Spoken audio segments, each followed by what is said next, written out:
देखिए,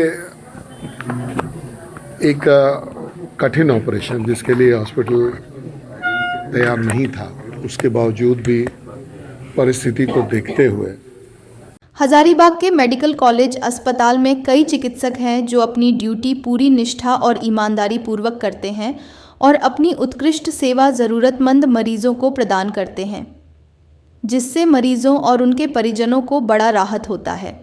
ऐसे चिकित्सकों की सेवा कार्यों का प्रशंसा भी ज़रूरी है। ऐसे ही एक अत्यंत प्रशंसनीय कार्य को अपने चिकित्सीय अनुभव से अंजाम दिया है यहाँ के ऑर्थोपेडिक विभाग के एक चिकित्सीय टीम द्वारा। हजारीबाग के मेडिकल कॉलेज अस्पताल के ऑर्थोपेडिक विभाग के एक चिकित्सीय टीम द्वारा एक जटिल ऑपरेशन को सफलतापूर्वक किया गया है।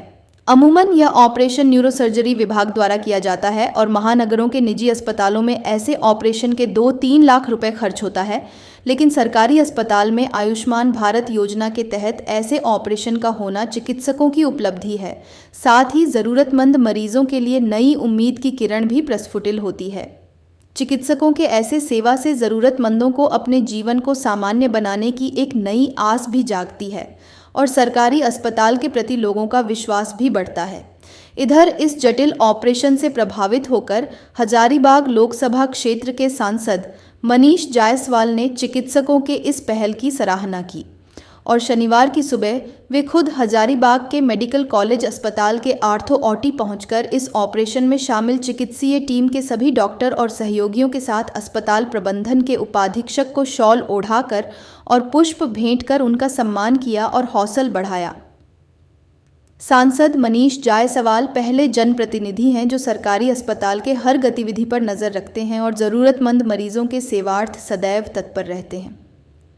मेडिकल कॉलेज अस्पताल की कुव्यवस्था को लेकर हमेशा आवाज़ बुलंद करते हैं तो यहाँ हुए अच्छे कार्यों की खूब सराहना भी करते हैं। इससे पहले भी सदर अस्पताल में जब जुगाड़ तकनीक के सहारे शल्य चिकित्सक डॉ अभिषेक कुमार और उनके सहयोगी टीम ने एक ज़रूरतमंद मरीज का ट्यूमर युक्त हाथ का सफल सर्जरी किया था, तब भी हॉस्पिटल पहुंचकर चिकित्सकों का सम्मान उन्होंने किया था। देखिए, एक कठिन ऑपरेशन जिसके लिए हॉस्पिटल तैयार नहीं था, उसके बावजूद भी परिस्थिति को देखते हुए डॉक्टर्स और उनकी पूरी टीम ने जो प्रयास किया, ये जो रीढ़ का हड्डी है उसके टूट जाने के बाद नॉर्मली इसका ऑपरेशन हजारीबाग तो छोड़िए, रांची में भी होना थोड़ा कठिन ही रहता है और अमूमन देखा जाता है कि जो न्यूरो के जो सर्जन्स होते हैं वही लोग, या स्पाइन का जो सर्जन होते हैं वही लोग इसको टच कर पाते हैं। तो किसी ऑर्थोपेडिक यूनिट के द्वारा ये किया जाना ये अपने आप में बहुत कल्याणकारी है। और ये जो ऑपरेशन यहाँ पर हुआ इसका कॉस्ट बहुत कम था। अगर यही बाहर जा कर के अगर कराया जाता तो 7-8-10 लाख रुपए से कम का खर्चा इसमें नहीं आता। तो ये एक बहुत बड़ी उपलब्धि है ऑर्थो टीम के लिए। लोगों को अब विश्वास होगा सरकारी। मैं एक बात और आपको जोड़ दूँ कि ऑर्थो टीम बोलने का मतलब ये नहीं है कि पूरा ऑर्थो का जो डिपार्टमेंट है इस सदर अस्पताल का वो सुधर गया है। आज भी वो कलंकित है।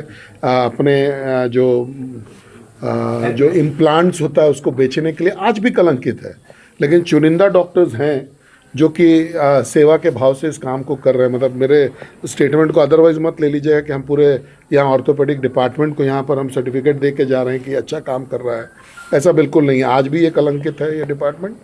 इम्प्लांट्स बेचने के नाम पर, इम्प्लांट्स के नाम पे लोगों को ठगने के नाम पर आज भी कलंकित है। लेकिन कुछ डॉक्टर्स ने, चुनिंदे डॉक्टर्स ने और चुनिंदा उनकी स्टाफ ने, जो उनकी टीम ने एक बहुत ही बड़ा काम यहाँ पर किया है। इसीलिए आज हम लोग इनको सम्मानित करने के लिए यहाँ पर उपलब्ध हैं, इनका हौसला बुलंद करने के लिए उपलब्ध हैं कि ताकि आगे भी ऐसा ही काम करते रहें और गरीबों को जो है वो राहत मिल सके। एक सवाल था कि क्या लोगों में विश्वास वापस आ सकता है सरकारी अस्पतालों के लिए? देखिए, ये आपका कहना हो सकता है। आज भी इस अस्पताल का फुटफॉल 1000 से ज़्यादा है प्रतिदिन, तो लोगों में विश्वास की कमी नहीं है। लेकिन सेटअप जो है वो किसी न किसी रूप से, चाहे आप ये कहिए कि लोग आते हैं उनको रेफ़र कर दिया जाता है बिना वजह के, या जो भीड़ है, साधन उतना नहीं है, तो उसको लेकर के जो परेशानियां होती हैं उसको लेकर के अस्पताल के बारे में प्रश्न उठते रहता है कि भाई ये नहीं हुआ। लेकिन आज भी अगर आप देखेंगे तो झारखंड के तमाम जो सदर अस्पताल हैं उनमें से ये एक बेटर फंक्शनिंग हॉस्पिटल्स में से है। और तभी जब लोगों का आस्था है तभी 1000-1200 लोग प्रतिदिन यहाँ पर ओपीडी में आते हैं। अगर आपको विश्वास नहीं हो तो आप नीचे चल करके देख सकते हैं कि कितना भीड़ भाड़ आज भी है। डिलीवरीज़ के मामले में आज भी हज़ारीबाग का सदर अस्पताल जो है नॉर्मल डिलीवरीज़ के लिए जाना जाता है। अभी आप प्राइवेट में अगर आप जाएंगे तो 70-30 का रेशियो रहता है। 70 जो है सी सेक्शन है जिसको सिजेरियन बोलते हैं, उससे डिलीवरीज होती हैं, 30% नॉर्मल होता है। सदर अस्पताल में ये केस बिल्कुल रिवर्स है, 70% जो है वो नॉर्मल होता है, 30% ही सी सेक्शन यहाँ पर कराया जाता है। तो कुछ कुछ विशेषताएं हैं, संघर्ष है, लेकिन इसी संघर्ष के बीच में जो जब अस्पताल अच्छा करेगा तब तक हम लोग अच्छे के लिए भी खड़े रहेंगे, और जब कोई कमी रहेगा या कोई समस्या रहेगी उसके लिए भी हम लोग खड़े रहेंगे। पूरा ऑपरेशन ये पेशेंट एक्सीडेंट के बाद इसका रीढ़ का हड्डी दब गया था, जिसके वजह से वो चलने फिरने में थोड़ा असमर्थ था। हम लोग फिर उसके बाद जब उनका जांच वाँच हुआ तो हम लोग प्लान किए ऑपरेशन करने के लिए, और इसमें पेडिकल स्क्रू फिक्सेशन बोलते हैं इस ऑपरेशन को, वो हम लोगों ने पिछले ओटी में अपने किया। कितना समय लगा उसको ऑपरेशन करने में? 2 से ढाई घंटा के आसपास का समय लगा। अमूमन देखा जाता है कि प्राइवेट में अगर ये ऑपरेशन किया जाता तो क्या खर्च लगता? यहाँ सरकारी हज़ारीबाग में तो नहीं होता है, और रांची में स्पाइन सर्जन लोग करते हैं, ऑर्थोपेडिक सर्जन भी करते हैं प्राइवेट हॉस्पिटल में, और रिम्स में ये सुविधा होती है। हज़ारीबाग में पहली बार ऐसा ऑपरेशन हुआ? हज़ारीबाग में पहले। कितनी बड़ी उपलब्धि है सर ये हज़ारीबाग के लिए, हज़ारीबाग की मेडिकल व्यवस्था के लिए आप मानते हैं? ये तो हमारा काम है करना। अब ये तो बाकी लोग बताएंगे कि कितना बड़ा उपलब्धि है, हमारे लिए तो काम करने वाला चीज़ है, हम लोग कर रहे हैं। कितना मुश्किल आया इसका मुँह करने में? मुश्किल नहीं आया बहुत।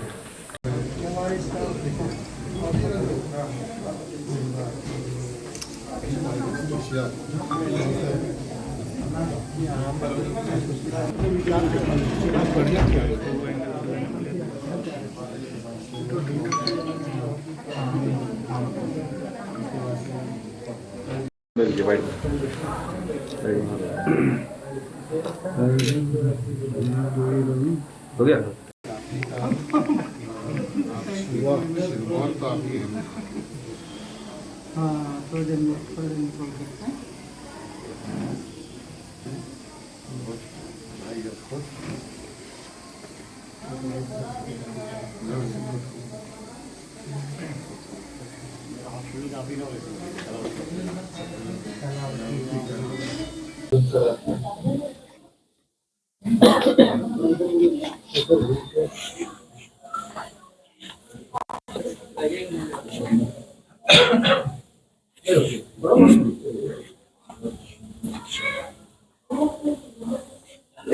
बढ़िया सर।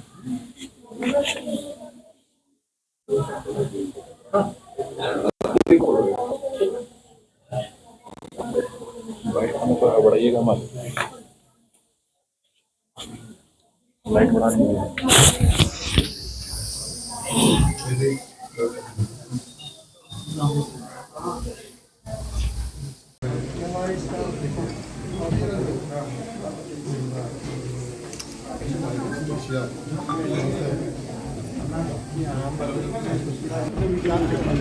बढ़िया।